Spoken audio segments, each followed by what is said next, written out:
spotlight. Alex Pereira. Bayangkan jika setiap juara UFC naik satu kelas berat dan menantang juara divisi tersebut.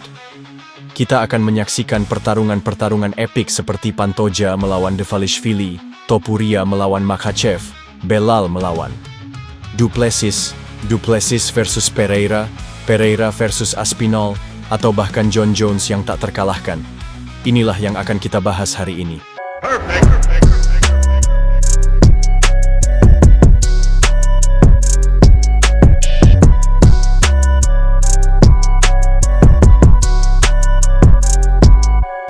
Halo pemirsa, jumpa lagi bersama saya di channel Zona Fighter. Pada kesempatan kali ini saya akan bahas pertarungan impian jika setiap juara divisi naik kelas dan memperebutkan sabuk kedua mereka. Oke, sebelum ke pembahasannya, tolong support terus channel ini dengan cara subscribe dan share ke semua pecinta UFC di seluruh dunia. Mulai dari divisi kelas terbang hingga kelas berat, kita akan membuat prediksi. Mungkinkah Alexandre Pantoja meraih gelar juara di dua divisi? Bagaimana dengan Merab Dvalishvili? Mari kita mulai dengan pertarungan Pantoja versus Dvalishvili. Siapakah yang akan keluar sebagai pemenang?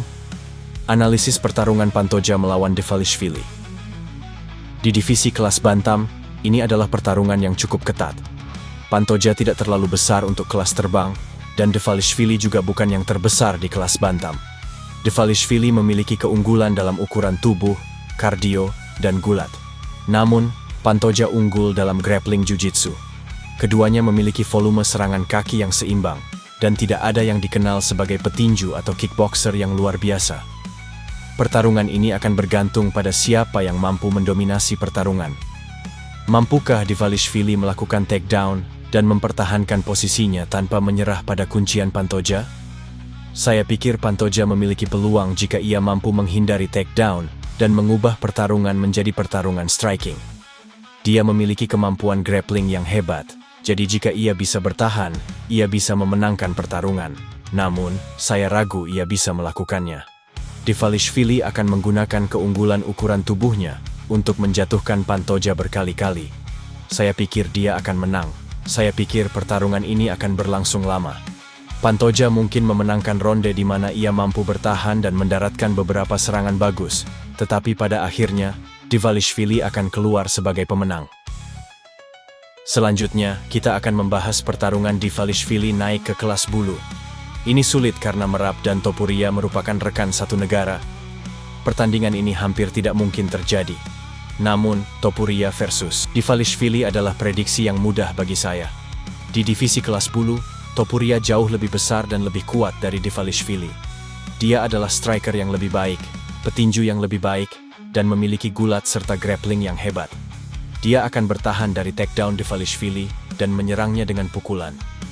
Kita telah melihat bagaimana Dvalishvili tampil melawan Moraes. Kita juga telah melihat bagaimana penampilannya ketika ia menerima pukulan besar dan ketika lawannya mampu bertahan dari takedownnya dan mendaratkan kombinasi tinju yang bagus. Itu tidak terlalu bagus untuk Dvalishvili. Saya percaya Topuria akan melakukan cukup banyak untuk mengalahkan Dvalishvili jika mereka bertarung. Jika Dvalishvili naik kelas, saya pikir Topuria akan menjatuhkannya di ronde kedua atau ketiga. Dvalishvili akan bertahan sebentar, menunjukkan semangat dan ketangguhannya, tetapi Topuria akan tetap menjatuhkannya. Topuria akan menang TKO di ronde kedua atau ketiga melawan Dvalishvili.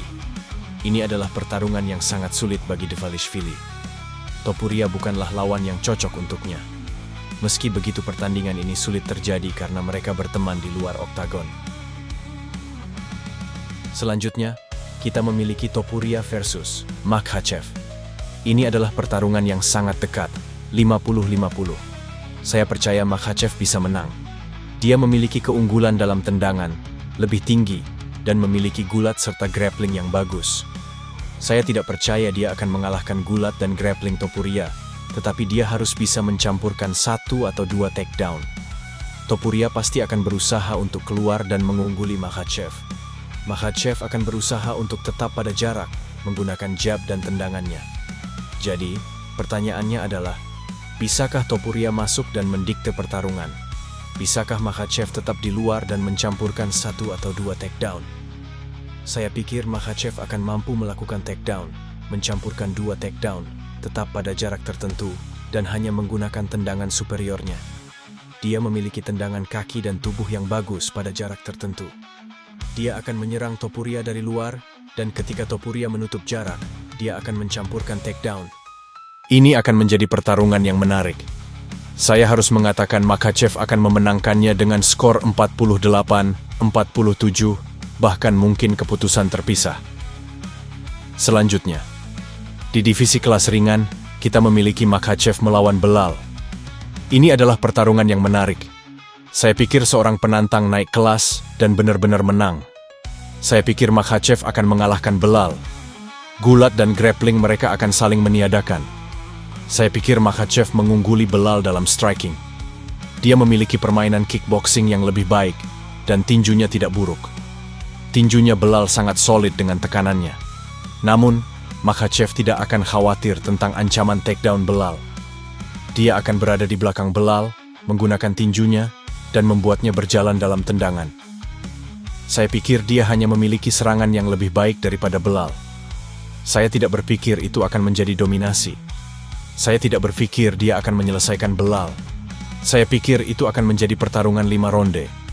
Saya pikir Makhachev akan melakukan cukup untuk memenangkannya dengan skor 48-47 atau 49-46 dengan keputusan bulat. Saya pikir Makhachev melawan Topuria adalah pertarungan yang lebih dekat daripada Makhachev vs Belal. Cukup aneh saya percaya itu, tetapi itulah yang saya pikirkan. Kemudian, kita memiliki Belal naik ke kelas menengah. Belal versus Du Plessis di divisi kelas menengah adalah pertarungan yang sulit. Du Plessis sangat kuat. Belal tidak terlalu besar untuk kelas welter, apalagi kelas menengah. Saya pikir Du Plessis bisa keluar dan dengan mudah bertahan dari takedown dan menghancurkan Belal di kaki dengan serangannya yang tidak ortodoks. Dia memiliki tinju yang bagus dan kickboxing yang tidak ortodoks. Saya berpikir realistis. Saya tidak berpikir dia mampu mengalahkan Du Plessis. Du Plessis memiliki gulat dan grappling yang bagus, dan saya pikir dia bisa saja mengalahkan Chimaev. Jadi, saya pikir Du Plessis akan memenangkan pertarungan lawan Belal. Mungkin dengan TKO di ronde ketiga atau keempat. Selanjutnya, kita memiliki Pereira melawan Du Plessis di divisi kelas berat ringan. Kita melihat Du Plessis memanggil Pereira untuk bertarung setelah kemenangannya atas Strickland. Pereira setuju.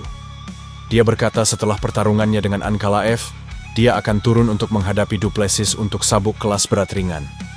Jika Pereira mengalahkan Ankalaev dan Du Plessis mengalahkan Chimaev, ada peluang besar kita bisa menyaksikan pertarungan Du Plessis versus Pereira. Itu akan menjadi pertarungan besar di divisi kelas berat ringan. Ini sulit diprediksi karena Du Plessis memiliki gaya bertarung yang tidak lazim. Dia memiliki dagu yang bagus, grappling yang bagus, dan gulat untuk dicampur dengan Pereira. Saya akan memilih Pereira, mungkin dengan penyelesaian di ronde ketiga atau keempat, di mana Pereira mungkin kalah di ronde-ronde awal, di mana Du Plessis mampu mencampurkan takedown dan mendaratkan serangan-serangan tidak lazim. Namun, di bagian-bagian akhir pertarungan, saya pikir Pereira akan menemukan jaraknya dan menemukan dagu Du Plessis. Du Plessis memiliki dagu yang bagus, tetapi saya pikir itu akan disikat oleh Pereira. Terakhir, kita memiliki Pereira naik ke divisi kelas berat untuk melawan Jones dan Aspinall. Dalam kedua kasus tersebut, saya percaya dia akan kalah. Saya pikir Jones akan mengalahkannya dengan TKO, dan Aspinall akan mengalahkannya dengan ground and pound TKO atau submission. Kesimpulan dari semua juara yang naik kelas, saya pikir hanya Makhachev yang akan menang. Mungkin Du Plessis juga bisa, dia memiliki peluang bagus. Selain itu, tidak banyak kemungkinan bagus yang bisa saya lihat dari seorang juara yang naik ke kelas berat berikutnya dan memenangkan sabuk. Kita akan lihat apakah salah satu dari pertarungan ini benar-benar terjadi. Tulis prediksi Anda di kolom komentar di bawah. Terima kasih telah menonton dan berlangganan. Sampai jumpa di video berikutnya. On a money fight, give me my ways. Woo!